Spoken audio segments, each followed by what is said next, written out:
You woke up at 3 in the morning last week with that familiar feeling of tightness in your chest, didn't you? That diffuse anxiety that seems to emerge from nowhere, but you know has everything to do with something you can't quite fully name. It's as if your body knows something your mind is still trying to process. Maybe it was after reading another news story about artificial intelligence replacing jobs, or after realizing you can no longer distinguish between human written text and machine-generated content. Perhaps it was watching your 10-year-old daughter converse more naturally with virtual assistants than with you. Or maybe it was that moment when you realized you can no longer imagine what the world will look like in 5 years, and this uncertainty paralyzes you in a way you've never experienced before. This is not just your personal anxiety, it's the harbinger of something much larger that's approaching. In 2026, we'll be at the epicenter of an unprecedented collective psychological crisis in human history, and most people will be caught completely unprepared because they don't understand the fundamental nature of what's happening. This isn't just about technological or economic changes. We're witnessing the gradual dissolution of the psychological structure that has sustained humanity for millennia, and most of us don't even realize it's happening. To understand what awaits us, we first need to recognize that all our mental stability as a species has always depended on 3 fundamental pillars that are now being simultaneously destroyed for the first time in history. The first pillar is predictability of the future. For tens of thousands of years, a young hunter-gatherer could look at his father and grandfather and have a reasonably accurate idea of what his own life would be like. Even during the Industrial Revolution, changes were slow enough for a person to adapt gradually. You could plan a career, a family, an entire life based on patterns that remained relatively stable for decades. The second pillar is the sense of personal agency, the belief that our individual choices and efforts have significant impact on our destinies. This belief has been fundamental to human psychology since we developed consciousness of ourselves as individuals. Even in authoritarian societies or rigid caste systems, people maintained some sense of control over aspects of their lives, some area where they could exercise choice and see results. The third pillar is narrative coherence, our ability to create stories that give meaning to our experience and connect us to something larger than ourselves. For most of human history, these narratives were provided by religion, tradition, community. Even when traditional religious narratives began to weaken, they were replaced by other equally powerful ones: scientific progress, national development, class struggle, the American dream. There was always a larger story into which we could insert our individual lives and find meaning. Today, for the first time in human history, these 3 pillars are being simultaneously destroyed by forces that move much faster than our capacity for psychological adaptation. The exponential speed of technological changes has made the future completely unpredictable. We can no longer look ahead even 5 years and have any confidence about what the job market will be like, what skills will be relevant, or even what kind of society we'll be inhabiting. A programmer today cannot be certain that their profession will exist in 2030. A doctor doesn't know if artificial intelligence will make their expertise obsolete or transform it in unforeseen ways. Parents cannot prepare their children for a world they cannot imagine. Simultaneously, our sense of personal agency is being eroded by algorithmic systems that make decisions about our lives in ways we don't understand and can't influence. Your consumption habits, your political preferences, even your romantic choices are being shaped by algorithms that know you better than you know yourself. What you see on your social networks, what jobs are offered to you, what products appear when you search, all of this is determined by systems that operate beyond your understanding or control. You have the illusion of choice while navigating through options that have been pre-selected for you by machines that have analyzed billions of data points about your behavior, and perhaps most devastatingly, the traditional narratives that gave meaning to human life are disintegrating without equally powerful narratives replacing them. The institutions that traditionally provided meaning, from organized religions to nation states, even science as a source of objective truth, are losing authority in a world where anyone can find an online community that confirms any belief system, where the distinction between fact and opinion has become blurred, where the very notion of shared reality is under attack. The result is that millions of people are experiencing what psychologists call existential disintegration, without even having vocabulary to describe what they're feeling. This is why we see dramatic increases in anxiety, depression, addictions, compulsive behaviors, conspiracy theories, and political extremism. These aren't separate symptoms, but different manifestations of the same underlying crisis, the dissolution of the psychological structure that gave stability to human experience. But here's what most people don't realize. 2026 won't just be a gradual continuation of these trends. It will be an inflection point where multiple forces converge to create an acute, time-concentrated psychological crisis. First, it's when many of the promises and threats of artificial intelligence will begin to materialize in concrete and undeniable ways. They won't be laboratory demonstrations or limited experiments anymore, but massive and visible transformations of the world, of work, education, creativity, decision-making at all levels of society. Second, it's when the generation that grew up entirely in the digital era will reach full adulthood, but discover that the skills and expectations they were raised with don't align with the reality they're inheriting. Third, it's when the economic and social effects of decisions made during and after the pandemic will crystallize into a new reality that many won't be prepared to accept. Most people are preparing for the future as if it were a more intense version of the present, but this is precisely the mental trap that will lead to psychological collapse. They're trying to strengthen old mental structures instead of developing new ones. They're seeking more control when they need to learn to navigate uncertainty. They're looking for more convincing narratives when they need to learn to live without the need for a definitive story that explains everything.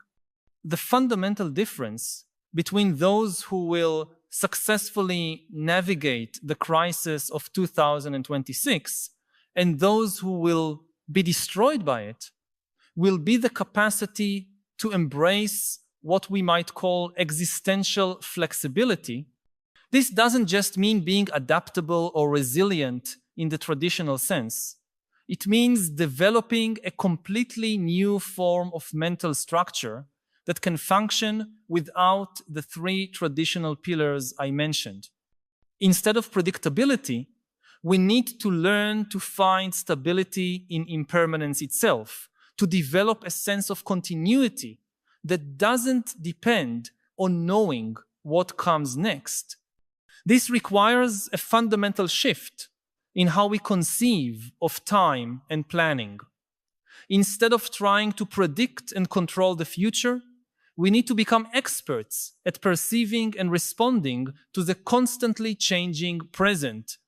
It's the difference between being an engineer who builds rigid structures and being a surfer who moves with the wave. Instead of agency in the sense of direct control over outcomes, we need to develop what we might call responsive agency, the ability to influence indirectly through the quality of our attention, our choices about where we focus our energy, our capacity to recognize and work with patterns rather than trying to force specific outcomes. It's like learning to dance with a partner instead of trying to lead alone all the time. And instead of fixed narratives that explain everything, we need to learn to live comfortably with multiple simultaneous narratives, some of which may even contradict each other. This doesn't mean relativism or cynicism, but rather a more sophisticated form of relationship with truth that recognizes that different frameworks can be useful in different contexts without any of them needing to be absolutely correct. This transformation is not optional. Those who cling to old mental structures will be like people trying to use roadmaps to navigate oceans. No matter how accurate those maps are for their original purpose, they're simply not suitable for the territory we're entering. The tragedy is that much of the suffering that's coming is unnecessary, not because the changes can be avoided, but because it's possible to develop the mental capacities that will allow not just surviving these changes, but thriving through them. But this requires recognizing that we are in a historical transition comparable to agriculture or industrialization, not just going through another phase of technological change. The societies that understand this first and begin to intentionally develop these new psychological capacities will have an enormous advantage. Those that continue operating with obsolete psychological assumptions will experience levels of social dysfunction that will make our current problems seem trivial. Let me pause for a moment to ask, do you feel this growing tension between the speed at which the world is changing and your capacity to psychologically process these changes? Those moments when you realize you can no longer distinguish between what's real and what's artificial, between what's temporary and what's permanent.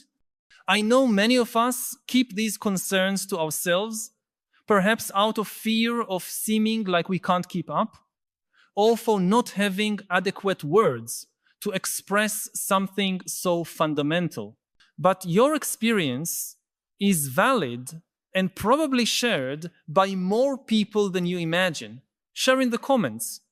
I feel this disconnection from the future most intensely when your honesty can help others realize they're not alone in this profound transition we're all experiencing. Historically, there has always been a difference between change and transformation. Change is when things become different but maintain their essential nature. Transformation is when something becomes fundamentally another kind of thing. A caterpillar that grows is changing. A caterpillar that becomes a butterfly is transforming. The crucial difference is that during transformation, there's always a period of dissolution where the old form must be completely dismantled before the new can emerge. Humanity is entering its cocoon phase. The problem is that, unlike caterpillars, we maintain our consciousness during the process. We know something is dissolving, but we can't yet see what's emerging.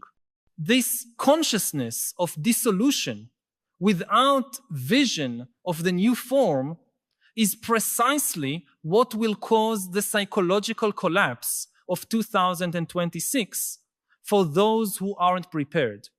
But there's something even deeper happening here that most analyses of the future fail to capture. We're not just witnessing changes in technology or society. We're witnessing a change in the very nature of human cognition. For thousands of years, our individual intelligence has been complemented and amplified by external tools, from writing to the internet. But we always maintained a clear distinction between what happened inside our heads and what happened out there in the world. This distinction is dissolving when you can no longer distinguish between human-written and machine-generated text, when your decisions are shaped by algorithms that have analyzed more data about you than you could process in several lifetimes, when your memory is outsourced to devices that can access all human information instantly, where exactly does your mind end and artificial mind begin? This isn't an abstract philosophical question. It has profound practical psychological consequences. Our identity as individuals has always depended on having a relatively clear boundary between ourselves and the external world.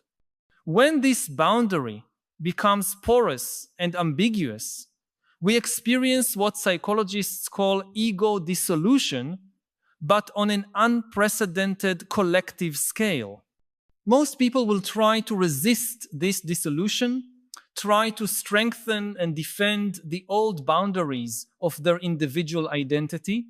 This resistance will create an unsustainable psychological tension that will manifest as extreme anxiety, compulsive behaviors, desperate seeking for control, and eventually collapse. It's like trying to hold water in closed fists. The more force you apply, the faster it escapes. But there's an alternative. Instead of resisting the dissolution of old boundaries, we can learn to navigate in a more fluid and distributed type of identity. This doesn't mean losing our individuality, but rather expanding our notion of what constitutes the self to include our integration with broader systems of intelligence and meaning. Think about how an experienced musician relates to their instrument. There's a clear distinction between the musician and the guitar, but during performance, they function as an integrated system. The musician doesn't lose their identity by temporarily merging with the instrument. In fact, this fusion allows for deeper expression of their individuality. Similarly, learning to function as part of human-AI hybrid systems can expand our capacity for expression and creation, not diminish it. But this requires developing what we might call porous identity, the ability to maintain a continuous sense of self, even when the boundaries between our cognition and artificial cognition become fluid. It's like learning to be a drop in the ocean that maintains its coherence even while being part of something much larger. This transformation of human consciousness is not something that will simply happen to us. It's something we can consciously participate in and shape, but only if we recognize that it's happening and intentionally develop the capacities necessary to navigate it, the implications go far beyond personal adaptation. We are talking about the birth of a new kind of civilization that operates with different assumptions about the nature of intelligence, identity, reality. The societies that understand this first and manage to facilitate this transition healthily will lead the next chapter of human history. Those that cling to old models will experience decades of instability and suffering. What makes all this even more urgent is that these changes are happening much faster than any previous historical transformation. The transition from hunting and gathering to agriculture took thousands of years. The Industrial Revolution took centuries. This transformation is happening in decades. Our psychological, social, and political systems simply weren't designed to process changes at this speed. This is why 2026 will be a year of acute crisis. It's when the speed of external changes will completely exceed the adaptive capacity of traditional human systems. It will be like trying to run 2026 software on 1990 seconds hardware. The system will simply crash. But crises also create opportunities. When old systems become clearly inadequate, there's an opening for genuinely new systems to emerge. The psychological collapse of 2026 will also be the birth moment of a new form of human consciousness more suited to the reality we're creating. The question isn't whether this transformation will happen, it's whether we'll participate consciously in it or be dragged along by it. Whether we'll intentionally develop the capacities that will allow us to thrive in the new world, or be passive victims of changes we don't understand. For those who choose conscious participation, the approaching period won't be a crisis, but the most extraordinary adventure in human history. It will be the chance to participate in creating entirely new forms of intelligence, meaning, and experience. It will be like being part of the first generation to learn to fly, or the first generation to leave Earth.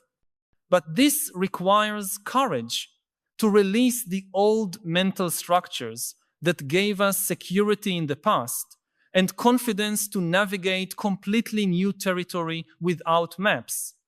It requires what ancient philosophers called wisdom, not just knowledge about the world, but the capacity to live with elegance in the face of fundamental uncertainty.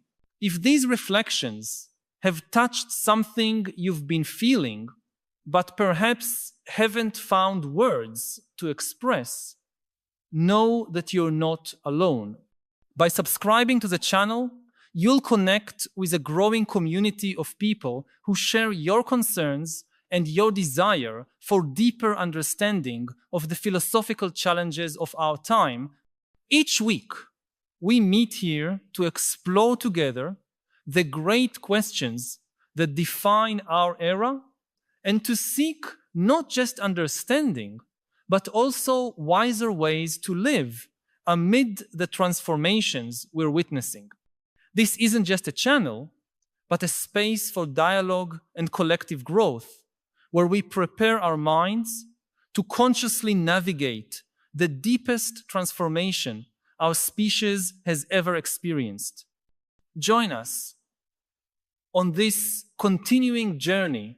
Subscribe so we can continue this essential conversation about how to not just survive, but thrive through the metamorphosis that's transforming what it means to be human in the 21st century.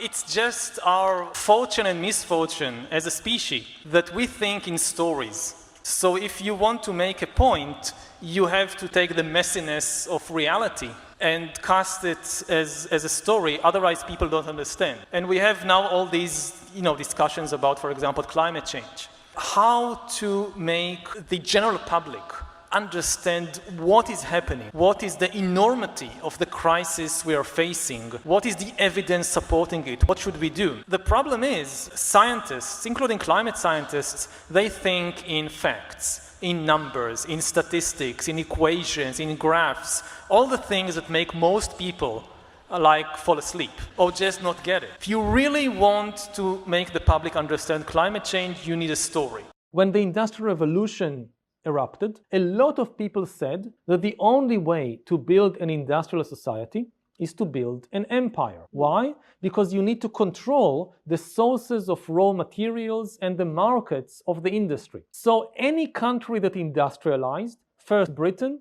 but also then France and Belgium and Germany and Japan, they all built empires because people thought this is the only way to build an industrial society, with terrible consequences for hundreds of millions of people, not just in India, but in many other parts of the world. Another experiment was totalitarian regimes, that people thought the only way to build an industrial society is to build a totalitarian regime like Nazi Germany or like the Soviet Union, because they thought the only way to control the immense power of industry is if the government controls everything, the economy, society, culture, totalitarianism. Now we know that these were mistakes, that there are better ways to build industrial societies. How do you get to know your own mind? I practice Vipassana meditation. When I just began practicing, I became like this missionary. Everybody must go.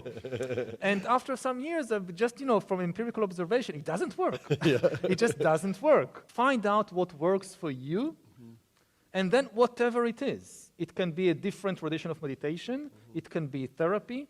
It can be art, it can be sport, it can be going to the woods for a period, whatever works for you, and then invest in it. And it is, in many ways, the most important thing you can give yourself.